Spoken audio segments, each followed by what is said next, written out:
नहीं दोस्तों, स्वागत है आपके प्यारे यूट्यूब चैनल यूएस सेंटर पर। चलिए फ्रेंड्स, यहाँ 2023 के जो जितने भी वायरल जितने भी मैथ का प्रश्न है ई एस सेट नंबर ई है, आप लोग देखते चलिएगा आपका कौन सा सेट है।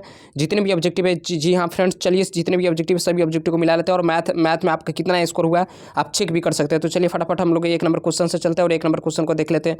यहाँ पे ध्यान से देखिएगा, 1 नंबर क्वेश्चन कह रहा है यहाँ 1 नंबर क्वेश्चन में कि 1 - 10 के पावर 4, तो इसका आंसर क्या हो जाएगा? इसका आंसर हो जाएगा ऑप्शन नंबर डी हो जाएगा फ्रेंड्स, डी हो जाएगा। चलिए फटाफट नेक्स्ट क्वेश्चन की तरफ बढ़ते हैं। 2 नंबर क्वेश्चन का आंसर हो जाएगा जिसमें 2:3 है, तो इसके पूछ रहा है कि जो लंब पड़ेगा तो XY अनुपात BC पर लंब कौन हो जाएगा? तो ऑप्शन नंबर सी हो जाएगा। ऑप्शन नंबर सी 1:3 हो जाएगा, तो बी का आंसर 2 हो जाएगा। चलिए नेक्स्ट क्वेश्चन की तरफ बढ़ते हैं, अगले क्वेश्चन को देख लेते हैं। चलिए अब फ्रेंड्स तीसरे नंबर क्वेश्चन को देखते हैं फटाफट। 3 नंबर क्वेश्चन में ये तो बहुत अच्छा सवाल है और दो समरूप त्रिभुज थे 121 और 64 का आप लोग जो वर्गमूल निकाल कर फाइंड कर सकते थे। 11:8 हो जाएगा। ऑप्शन नंबर ए बिल्कुल करेक्ट हो जाएगा। जी हाँ फ्रेंड्स, अगर 3 का 1 मारा है तो आपका बिल्कुल सही है, बिल्कुल सही है। 4 नंबर क्वेश्चन को देखते हैं। यहाँ पे 2 त्रिभुज दिया गया, तो संगत भुजाओं के अनुपात निकाला है, तो इसमें 4 का हो जाएगा। 4 का बी आंसर लगाया था आपका सही है। चलिए 5 नंबर क्वेश्चन की तरफ चढ़ते हैं और 5 में समबाहु त्रिभुज का क्षेत्रफल निकाल, समबाहु त्रिभुज का क्षेत्रफल का फॉर्मूला लगा कर आप निकालिएगा, तो इसका आंसर हो जाएगा 12। ऑप्शन नंबर सी हो जाएगा। 5 का सी लगाया तो बिल्कुल आपका करेक्ट है। चलिए नेक्स्ट क्वेश्चन 6 नंबर क्वेश्चन की तरफ बढ़ते हैं और चलिए फटाफट 6 नंबर क्वेश्चन के देखते हैं। चलिए फ्रेंड्स, अगर इस चैनल पर पहली बार है तो चैनल को सब्सक्राइब करें, वीडियो को लाइक करें। हे मां शारदे, जो इस वीडियो को लाइक करें, चैनल को सब्सक्राइब करें, उनका फर्स्ट डिवीजन जरूर आना। एक मेहनत करने वाले के साथ थे तो उनका जरूर अच्छे मुकाम को हासिल कर। चलिए 6 नंबर क्वेश्चन को फटाफट देख लेते हैं। 6 नंबर क्वेश्चन यहाँ पे क्या कर रहा है? 6 नंबर क्वेश्चन यानी 2 प्रतिच्छेद वृत्त उभयनिष्ठ रेखाओं में कितनी होती है? तो यानी 2 प्रतिच्छेदी उभयनिष्ठ रेखाओं की संख्या तब यहाँ पे 2 ही होगा। ऑप्शन नंबर बी हो जाएगा। चलिए फ्रेंड्स, अगले क्वेश्चन की तरफ बढ़ते हैं। 7 24 है, तो यहाँ ट्रिपलेट लगा कर 25 मार कर निकल जाइए बिल्कुल। आप 25 लगाए तो मेरी जान आपका बिल्कुल 100% करेक्ट है। चलिए नेक्स्ट क्वेश्चन की तरफ बढ़ते हैं। क्वेश्चन नंबर अब 8 को देख लेते हैं फटाफट। 8 नंबर क्वेश्चन यहाँ पे क्या करा है? 8 नंबर क्वेश्चन ये तो वही है 6 7। 8 नंबर क्वेश्चन की तरफ बढ़ते हैं और 8 नंबर क्वेश्चन को देख लेते हैं फटाफट। 8 का भी आंसर जान लीजिए, आप लोग मिलाते चलिए कि आपका आंसर कितना सही हो रहा है, कितना मैथ में आपको स्कोर हो पा रहा है।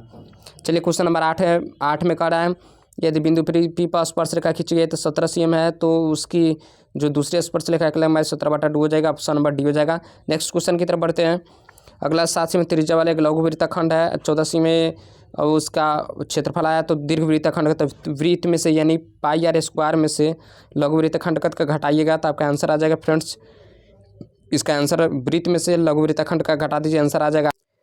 तो यहाँ पे 9 का आंसर हो जाएगा। 9 का आंसर ए नंबर अब बिल्कुल करेक्ट हो जाएगा। चलिए ए नंबर इसका हो गया। 10 नंबर क्वेश्चन का भी आंसर जान लेते हैं।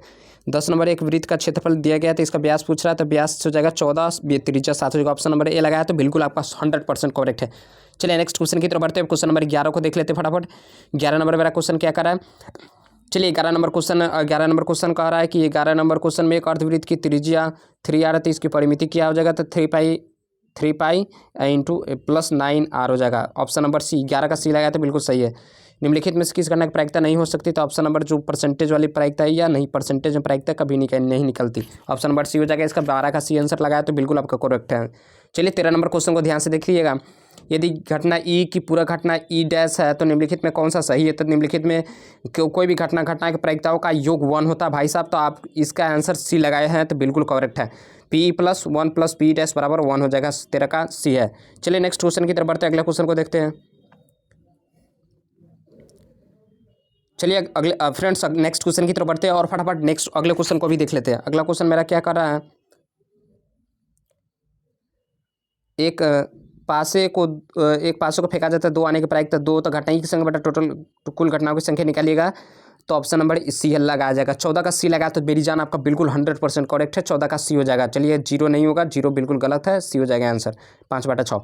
नेक्स्ट क्वेश्चन की एक ताश के पत्ती को 52 पत्ती को यदि अतिरिक्त फेर दिया गया तो उसमें से लाल बादशाह निकालने की प्रायिकता तो 4/13 यानी 4 बाटा का हो जाएगा कितना? 52, तो 13 चौका 52, 1/13। ऑप्शन नंबर ए लगाया तो बिल्कुल सही है। 15 का ए आंसर हो जाएगा। चलिए नेक्स्ट क्वेश्चन की तरफ बढ़ते हैं। अगर 16 नंबर क्वेश्चन को देख लेते हैं फटाफट।